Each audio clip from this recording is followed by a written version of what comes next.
Ever wondered why some sources are called primary, while others are secondary? Whether you're a researcher, a student, or just curious about knowledge, understanding these terms is key to mastering your field. Today, we'll dive into what makes a source primary or secondary, and how this can vary across different areas of study. Let's start with primary sources. These are the building blocks of research, original materials that provide direct evidence or first-hand accounts of an event, experiment, or work of art. Primary sources offer an unfiltered glimpse into the subject matter, making them invaluable to researchers. In the humanities, primary sources include a wide range of materials. For example, letters written by historical figures, diaries that document daily life during significant periods, and original manuscripts of literary works are all primary sources. Imagine a researcher studying the life of Virginia Woolf. They might analyze her personal diaries to understand her thoughts and experiences during her lifetime. In the sciences, primary sources are often raw data and experimental results.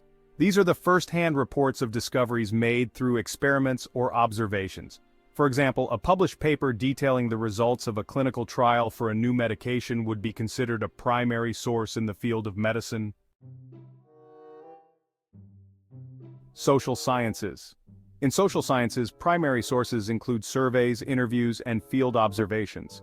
For example, a sociologist studying urban poverty might conduct interviews with residents of a particular neighborhood or use surveys to collect data on income levels and living conditions. These original observations and responses serve as the foundation for further analysis. Section 2. Defining secondary sources. Now let's look at secondary sources. Unlike primary sources, secondary sources analyze, interpret, or summarize primary materials. They provide context, critique, and commentary, making them essential for understanding how primary sources fit into the broader body of knowledge. Humanities. In the humanities, secondary sources typically include scholarly books and articles that interpret or analyze primary texts. For example, a book analyzing the themes in Virginia Woolf's novels would be a secondary source, as it discusses her work rather than presenting original material from her.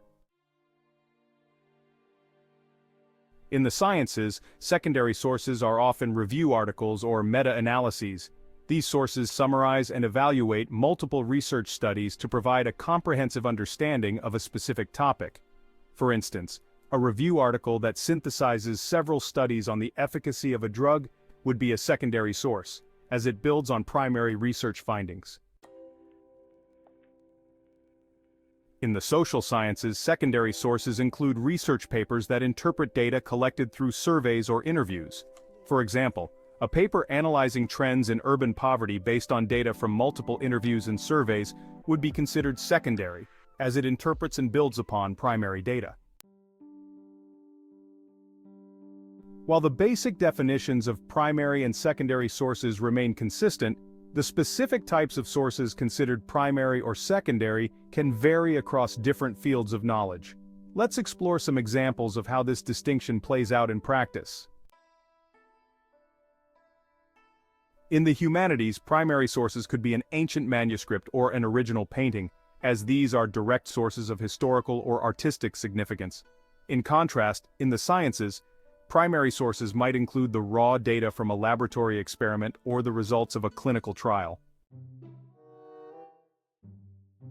In the social sciences, a primary source might be a set of interviews with participants in a sociological study, while in the humanities, it could be an artifact like a piece of pottery from an ancient civilization.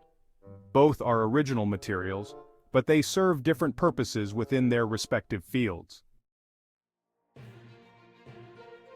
Why does this matter?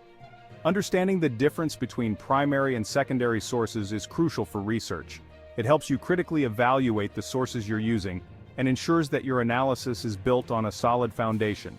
Whether you're writing a paper, creating a presentation, or exploring a new topic, knowing how to identify and use primary and secondary sources can make your work more accurate and credible.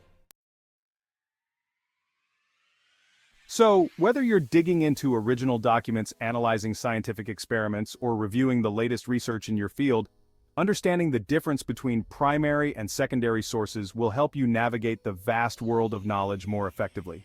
Remember, the right source can make all the difference.